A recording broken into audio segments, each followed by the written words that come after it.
Hello. If you're new here, my name is Alvin and I'm a maths teacher currently teaching in Malaysia.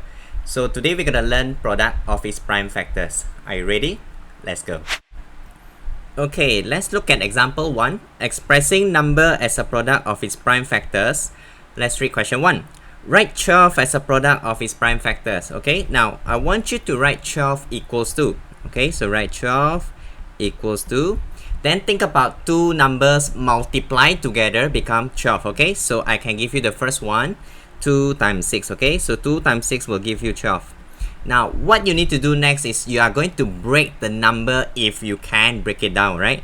So for example, 2 is already a prime number. You cannot break down anymore, so just leave it. Okay, now I can see that 6 you can break it down into 2 times 3. Then you're gonna do that right now. Okay, so let's show you. Copy back equal. Okay, and then this 2 you cannot break down anymore. Copy back. Okay, copy back 2. Multiply, you copy back. Okay, now think about 6 is actually 2 times 3, so you're gonna copy 2 times 3 like this. Okay, and then one final step. How many times you can see the 2 appearing? 2 times. Then you're gonna write 2 square. Okay, so I'm gonna write 2 square, the small number on top. Okay, the 3 appear one time, then you're gonna write times 3 only, right? So that's the answer for this question 1. Okay, but of course mathematics got a lot of methods, so I'm gonna show you one more time.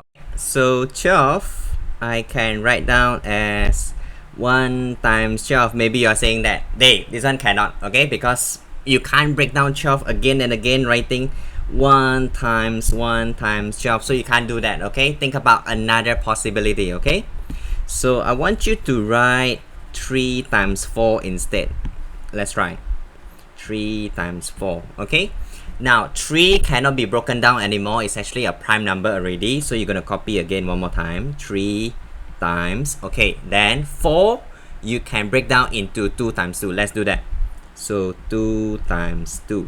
Okay, now did you see the answer are coming back to the previous methodology? Alright, so now I can see that 2 appear 2 times, so you're gonna write 2 square, okay, and then multiply by 3.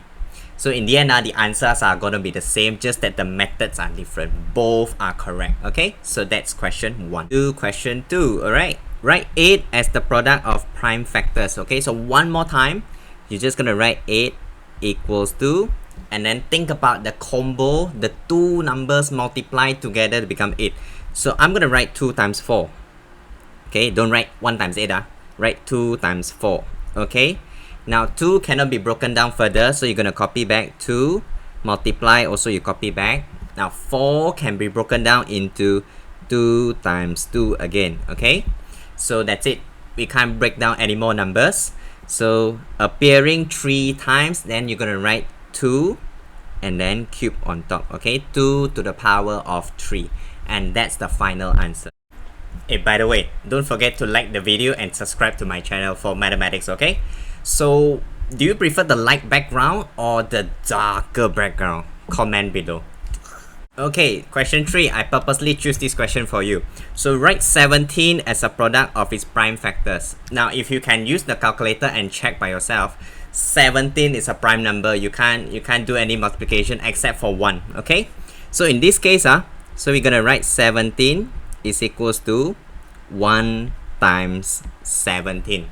That's it, because you can't find any more combination. Okay, so I don't think this one will come in exam, just in case you are wondering how to do prime numbers for product of its prime factors. Okay, question 4. Write 81 as the product of its prime factors. Okay, so I'm gonna do 2 times. First time first.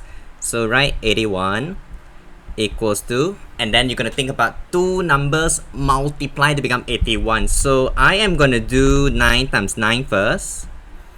Okay, so you're gonna write 9 times 9. And then think about how to break down further. Okay, I want you to think about 9 can be broken down into 3 times 3. Okay, so let's break down this 9 first and write 3 times 3. Okay, now I have already broken down this 9. The other 9 you're going to repeat one more time. So break down further this one. Okay, break down this 9 into 3 times 3 again. Okay, now I don't think 3 can be broken down further, right? So I am gonna leave the final answer. Now you can see 3 appear 4 times. So you're gonna write 3 power of 4. Okay? So this is the first answer. Alright. Okay, I'm gonna show you one more time. So I'm gonna write 81 equals to, always start off with this step first, okay? Then think about the other combination that you can think of. You can check with a calculator. It's gonna be 3 times 27, okay? So 3 times 27. Now, this 3 cannot be broken down further because it's a prime number. No point writing 1 times 3, okay? So I'm gonna copy back 3, multiply, also you bring it down, copy back one more time, okay? Now 27 can be broken down into 3 times 9, and I'm gonna do that. 3 times 9, okay? Now, this one you cannot break down further, copy everything again one more time down. Show your working, 3 multiply with 3, this one I copy back down, copy again. Now, I'm gonna break down the 9 into 3 times 3, okay? Let's go. So 3 times 3, okay? Now, this 9 broken down into 3 times 3 already, okay? See that? So, we haven't reached the final answer yet. You need to see how many times it appears. It appears 4 times. So, you're gonna write 3 power of 4. And you will notice that the answers are matching to the previous method. So, both answers are correct. Both methods are correct. So, you're just gonna choose one, okay? That's it. So, I hope you enjoy my lessons, and I see you in the next class, okay? Bye-bye.